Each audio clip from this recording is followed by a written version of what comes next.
cumprimentar a todos os que me assistem para essa nossa primeira aula introdutória do curso de Teologia da Perfeição Cristã, Teologia do Progresso Espiritual. Iniciemos então com uma pequena oração pedindo a graça e o dom do Espírito Santo. Divino Espírito Santo, amor do Pai e do Filho, inspirai-me sempre o que devo pensar, o que devo dizer, o que devo calar, o que devo escrever, como devo fazer para obter a vossa glória, o bem das almas e minha própria santificação. Glória ao Pai, e ao Filho e ao Espírito Santo, como era no princípio, agora e sempre. Amém. Então, nessa aula de hoje, aprofundaremos alguns conceitos colocados na aula de apresentação, iniciando com o objeto da teologia da perfeição cristã, a que ela se propõe. Não é? E vamos dar início justamente com a passagem que foi citada naquela aula de apresentação do Evangelho de Lucas, capítulo 13, versículo 19, onde ele diz que o reino de Deus é semelhante ao grão de mostarda, que um homem tomou e semeou na sua horta, e que cresceu até se fazer uma grande planta, e as aves do céu vieram fazer seus ninhos nos seus ramos. Então, a primeira colocação que se faz, afinal de contas, o que é esse grão de mostarda citado por Jesus que cresce incessantemente? Ele é justamente a vida da graça, né? A vida sobrenatural, que também podemos chamá-la de vida cristã. Essa vida da graça, ela é, em primeiro lugar, uma participação da vida do próprio Deus. Deus comunica a nós, nos outorga, nos concede uma participação pela vida da sua divindade pela vida da graça. E essa vida nos foi dada em razão dos méritos de nosso Senhor Jesus Cristo. Méritos infinitos dele. Né? E essa vida, como já também falamos na aula anterior, deve desenvolver-se, aperfeiçoar-se, para um dia chegar à sua finalidade. E qual é a finalidade? Tornar-nos semelhantes a Deus. A teologia usa a palavra deiformes. Eu gosto muito, para exemplificar o que é se tornar deiforme, de citar uma imagem de um ponto preto numa parede branca, onde nós somos esse ponto preto, e a parede branca é Deus. E à medida que vamos nos purificando e nos aproximando, nos tornando cada vez mais semelhante a Deus, esse ponto preto vai se tornando cada vez mais branco, até atingir uma brancura idêntica de Deus. De tal forma que, ao olharmos a parede, já não encontramos mais nenhum ponto branco. O ponto está lá, ou seja, não perdemos a nossa individualidade, mas nos tornamos deiformes, algo semelhante a Deus. Né? Então, o objetivo da teologia da perfeição cristã é justamente essa perfeição dessa vida da graça, essa perfeição da vida cristã, até o ponto de chegarmos a ser deiformes. E também falamos que ela, na aula de apresentação, que ela é uma parte destacada da teologia geral. Né? Que há uma unidade orgânica na teologia. Né? Mas, para melhor compreender, se divide sempre a teologia em teologia dogmática, a teologia moral e a teologia da perfeição cristã. E alguns também ainda incluem a teologia pastoral. Tá?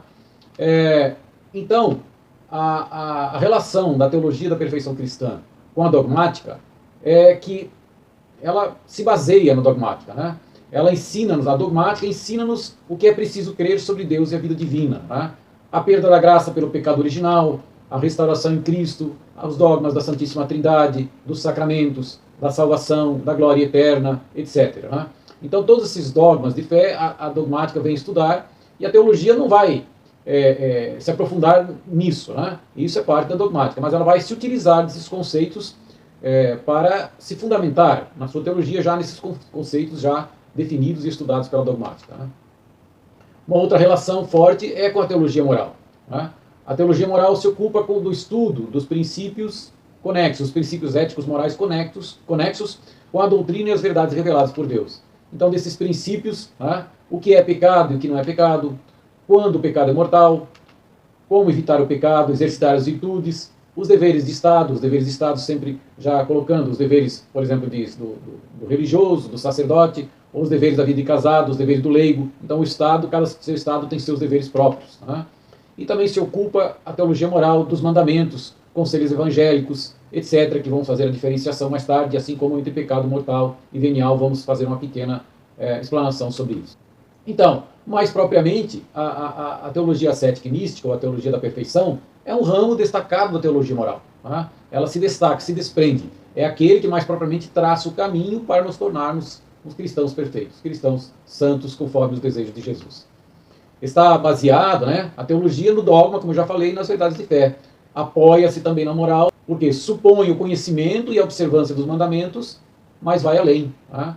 Entra na prática dos conselhos evangélicos, dos quais os 3 principais, pobreza, castidade e obediência, que vamos falar bastante mais tarde, ou seja, ela se ocupa dessa prática dos conselhos evangélicos para levar o cristão à perfeição.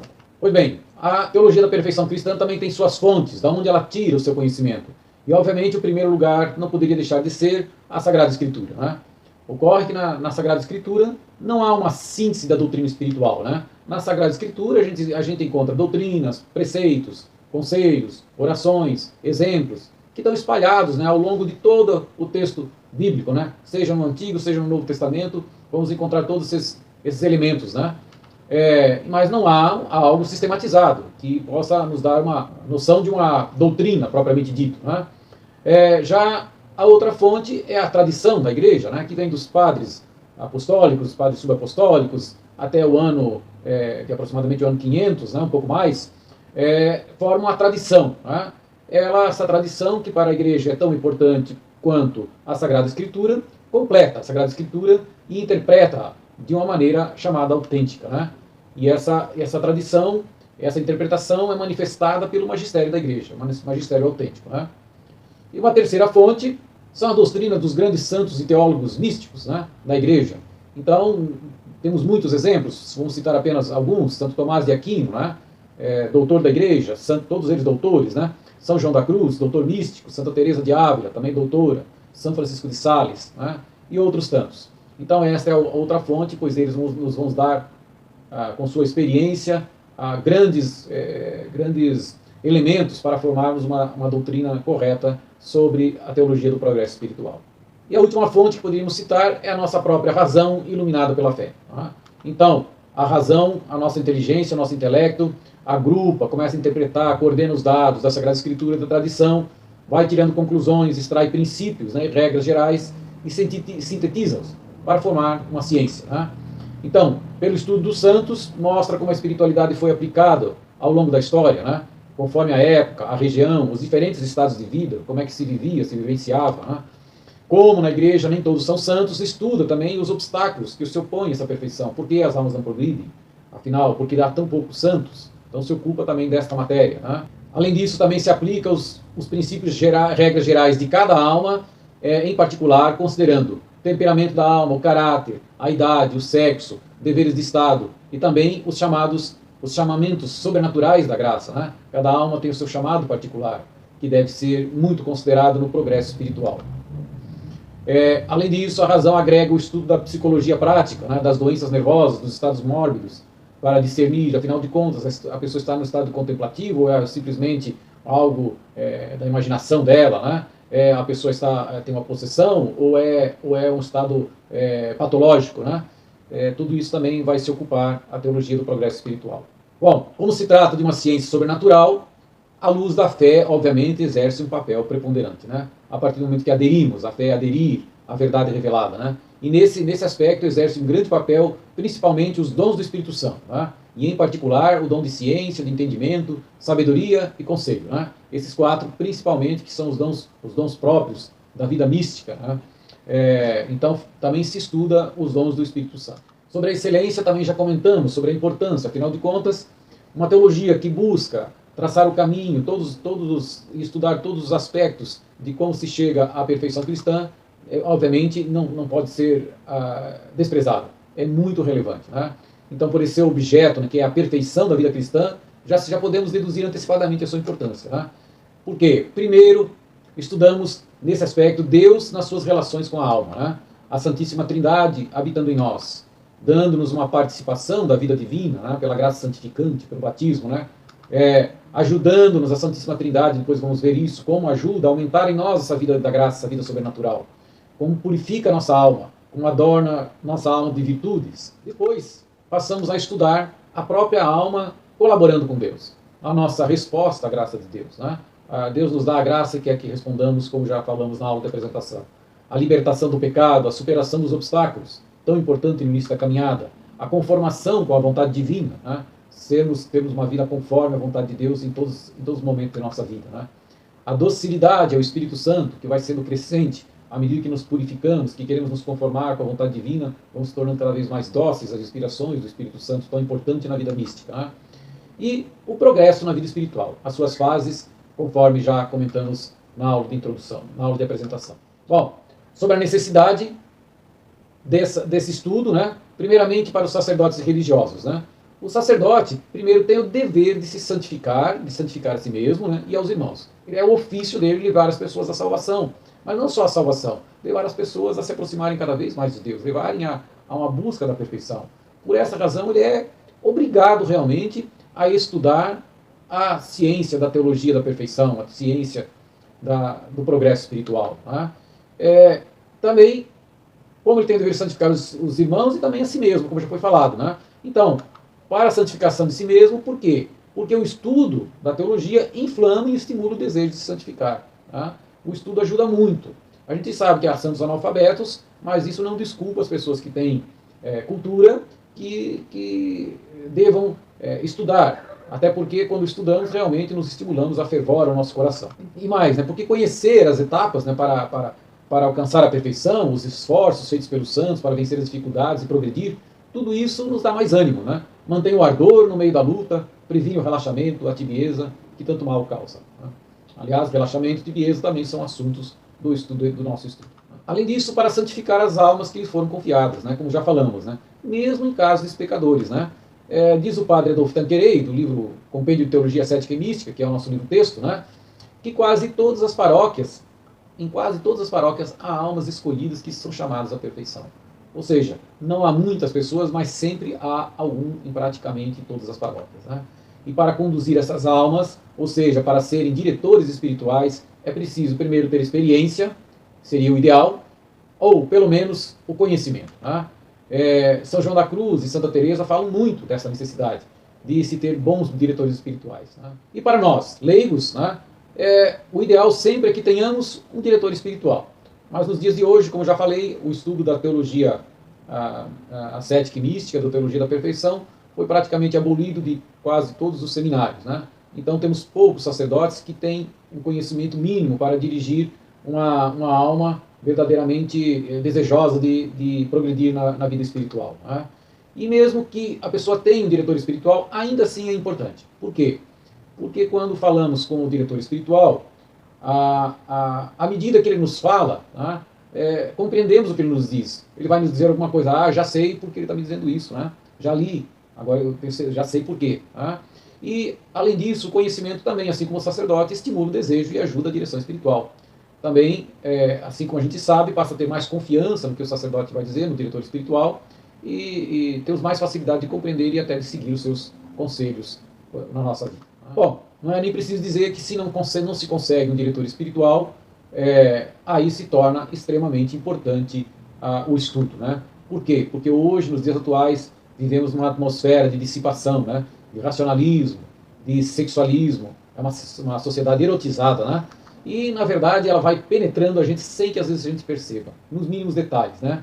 As pessoas, às vezes, orgulhosas dizem que não são influenciados. Todos somos influenciados. Veremos isso mais tarde, né? Todos somos influenciados por tudo aquilo que ouvimos e vemos, né? Então, isso acaba penetrando todo esse ambiente de dissipação, essa atmosfera de erotismo, de racionalismo, penetra as nossas consciências. E o estudo nos ajuda muito a enxergar onde estamos falhando, né? E essa atmosfera do mundo invade até mesmo o santuário, né? As almas consagradas. Embora aqui estejamos falando sobre leigos, os próprios sacerdotes são, sim, afetados por esse clima que vivemos de ateísmo, principalmente ateísmo prático que vivemos hoje em dia, né? Bom, sobre a teologia ainda, devemos contestar algumas críticas, refutar algumas críticas que são feitas ao estudo, né, ou a essa teologia, né? A primeira crítica diz respeito que ela falseia as consciências porque é muito exigente, traz um ideal irrealizável, né?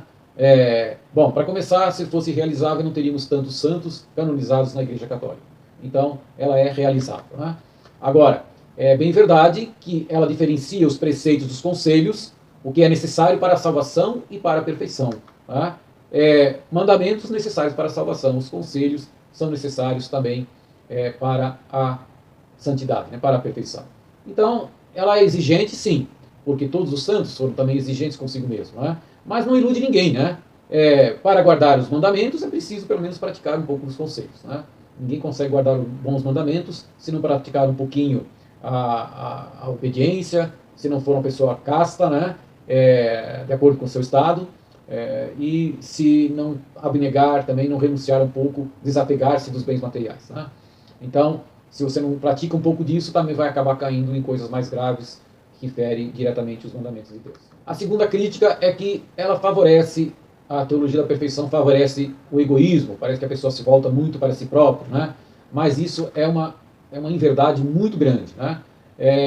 Com a teologia, com o estudo, a gente começa a compreender verdadeiramente a teologia da cruz, né? Que é nos mortificando, saindo de nós mesmos e nos mortificando cada vez mais, que amamos cada vez mais. E o amor é o vínculo da perfeição. Então, toda a pessoa que caminha para a santidade sabe que a santidade está em mortificar-se, amar e mortificar-se. As duas coisas andam juntas, né? Então, essa perfeição requer que amar não é um amor a Deus em primeiro lugar e ao próximo por Deus. Então, ela requer que amemos o próximo a ponto de nos sacrificarmos por ele, como Jesus fez por nós. Então, é muito injusta essa acusação de dizer que favorece o egoísmo, né? A caridade, como eu disse, é a essência da perfeição. E se amar a Deus sobre todas as coisas e ao próximo a si mesmo, que é, acima de tudo, a perfeição, como que pode isso favorecer o egoísmo? Terceiro é que afasta o cristão da vida ativa. A terceira acusação.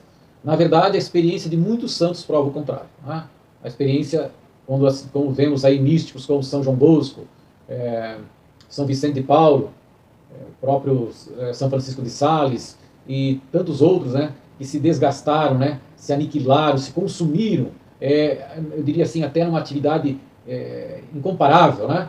E ao mesmo tempo eram pessoas contemplativas, né? Então a gente vai ver que é uma inverdade.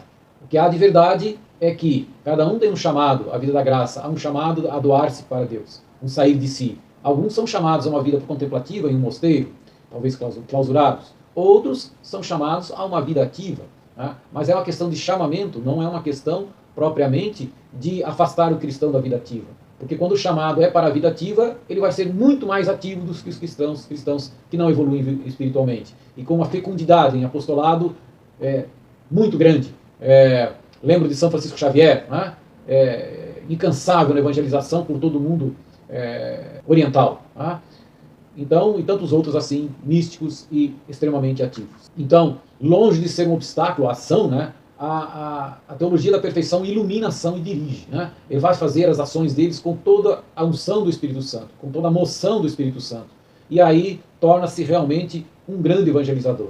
E é muito interessante notar como percebemos nos santos que às vezes se tornam grandes evangelizadores sem mesmo sair muito do seu local, como assistimos no Padre Pio de Pietrelcina, né? São Pio de Pietrelcina. Atingiu o mundo todo, né? E nunca saiu, exceto no início da sua vida sacerdotal, do seu mosteiro lá, San Giovanni Rotondo. Né? Bom, então, agora no momento vamos falar sobre o nosso plano de estudo. Então o curso consistirá em duas grandes partes. Né? E na primeira, vamos fazer em primeiro lugar uma revisão dos princípios básicos que são, nas quais se fundamentam até um pouco de dogmática, apenas para revisá-los. Tá? E nesse estilo vamos ver a origem, a natureza da vida cristã, tá? O organismo espiritual, como eu já falei, né, a graça santificante, os dons do Espírito Santo, as virtudes infusas. Tá? E a função da Santíssima Trindade na nossa alma, a função do Pai, do Filho e do Espírito Santo, a função de Maria na nossa vida espiritual, a função dos anjos e dos santos. Tá? E também a nossa resposta, a função do homem na vida cristã, a nossa resposta a tudo que Deus nos dá. Tá? Também estudaremos nessa primeira parte a perfeição, o que é e que consiste a perfeição, a obrigatoriedade da perfeição e outros detalhes mais. Né? A obrigação, como eu já falei. E, por fim, os meios gerais de se obter essa perfeição, os meios interiores, né, e os meios exteriores. Né? Com os meios interiores, o desejo de Deus, o conhecimento de Deus e de si mesmo, né, o autoconhecimento, a conformidade com a vontade de Deus, né, a oração, e ainda os meios externos, né, exteriores, a direção espiritual, uma regra de vida, a mortificação e a penitência, a santificação das relações sociais. Todos esses meios serão vistos com bastante detalhes. Né? Depois, terminada toda essa parte, ou seja, quando começamos a aplicar já os meios de santificação, vamos a estudar as 3 vias. Né? e consistirá justamente na aplicação desses princípios, né? E percorrer daí o contínuo progresso da alma na vida espiritual, né? Ela vai passando pelas 3 vias, como já falamos, purgativa, iluminativa e unitiva, né? Essa segunda parte ela é ordenada segundo uma ordem psicológica, ou seja, começamos com a purgativa, que é a ordem que as pessoas percorrem, né? Começam purgando os pecados, fugindo do pecado, passando para a vida iluminativa, imitando, fazendo que Jesus seja o centro da sua vida, procurando imitar suas virtudes, né? E entrando na vida contemplativa, né? Propriamente dita, que é a vida de unidade com Deus, de união com Deus, chegando lá no ápice, no matrimônio espiritual. Bom, para melhor estudar, evidentemente, além das aulas, o ideal é ler algum dos manuais que falam disso. Temos 3 grandes obras, em português, somente o livro do Padre Adolfo Tanqueray, né, da editora Eclésia, Compêndio de Teologia Cética e Mística, mas temos também outros muito bons livros em espanhol, do Padre Antônio de Royo Marín, Teologia de la Perfección Cristiana, e do Padre Reginald Garrigou Lagrange, Las Três Idades de la Vida Interior. Né? Esses últimos 2 livros há também em outros idiomas, né? Francês, alemão, inglês, todos esses livros são traduzidos em muitos países. Né? Além do estudo do manual, né, é muito importante estudar os mestres espirituais. São João da Cruz, as obras completas de Santa Teresa, São Francisco de Sales, né? E por aí vai. E também os livros clássicos de espiritualidade. Existem livros que foram se solidificando durante os séculos, né? E que são básicos no estudo da vida espiritual. Então, a título de exemplo, citamos aí a Imitação de Cristo, né? É muito importante para a meditação diária, né? O Diálogo de Santa Catarina de Sena, doutora da Igreja, o Combate Espiritual, traduzido pelo professor Felipe Aquino, temos em português, né? E além disso, a Alma de todo Apostolado, né? De um monge cisterciense, né? Também muito recomendado o livro de cabeceira de São Pio X, etc. Tem outros, esses 4 são muito importantes, né? Além disso, também é essencial para esse estudo praticar a ascese, né? Praticar a ascese. Para a ascese, que uma tradução simples seria esforço, luta, né? Para compreender bem as diferentes etapas da perfeição, não há meio mais eficaz do que vivenciá-las por si mesmo. Eu sempre digo, quem não começa a praticar a mortificação, não compreende de coração a cruz de Cristo, né? Fica numa coisa muito superficial e não entende a verdadeira força da cruz de Cristo. Né? Além disso, obviamente, né, que a pessoa que deseja progredir, o primeiro passo é estar em estado de graça. Né? E existem práticas iniciais desejáveis, né, para que a pessoa comece a progredir juntamente com o estudo. Né? Então, primeiro, obviamente, oração diária. Realmente dedicar-se alguns momentos, ou pelo menos de início, meia hora por dia, para a oração. Né? E praticar também a penitência, a mortificação. Não é à toa que Nossa Senhora, em suas aparições, né, desde Fátima, Lourdes, e para quem acredita em Medjugorje, como eu acredito, ela vem pedindo, a mensagem central é sempre oração e penitência. São os 2 requisitos básicos para crescer na vida espiritual, a vida de oração e de mortificação. E a prática de mortificação inicial mais comum é o jejum a pão e água, tão tradicional. Né? Quem não consegue fazer um jejum o dia inteiro a pão e água, comece com uma janta, comece ou até a partir do meio-dia, mas enfim, comece com alguma coisa. Né? Não consegue se adaptar com pão, faça jejum com outra coisa, faça só arroz seco, por exemplo. Né? O importante é que se comece a vida de mortificação. Como já citei na aula de apresentação, não há santo que não fez muita penitência, não fez muita mortificação. Se queremos progredir, comecemos com isso, e conjuntamente, obviamente, com a oração. Né? E além disso, a vida sacramental. Uma vida sacramental mais intensa. Não é indo a uma missa final de semana e fazendo umas poucas orações durante a semana que progrediremos. Né? Então, há necessidade de uma confissão mais frequente, há necessidade de se ir à missa no máximo de vezes possível durante a semana, quando não se pode todo dia. Né? São requisitos importantes. Essa é a nossa aula introdutória. A partir da semana que vem, então, começamos a primeira fase, né? Como já foi falado. Agradeço a atenção de todos, convido vocês mais uma vez a participar. Seja louvado nosso Senhor Jesus Cristo e salve Maria, nossa mãe.